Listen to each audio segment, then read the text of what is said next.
श्रीगणेशाय नमः। नारपुनारः प्रणमामि देवं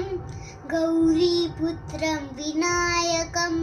भक्तावासं स्मरे विद्यम् आयुज्ञामवसिद्धये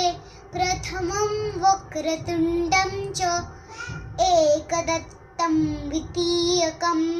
तृतीयं कृष्णपिङ्गाक्ष गजवक्त्र चतुर्थकं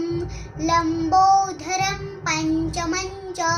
षष्ठं विकटमेव च सप्तमं विघ्नराजेन्द्रं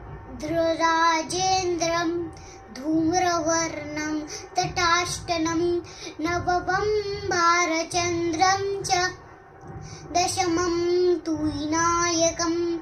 एकादश गणपति द्वादशैतु गजानः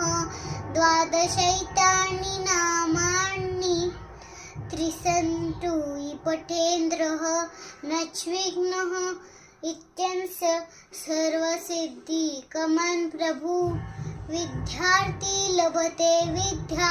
धनार्थी लभते धनं पुत्रार्थी लभते पुत्रा मोक्षार्थी लभते गतिम् जपेत् गणपतिस्तोत्रं षट्कर्म सवे लवे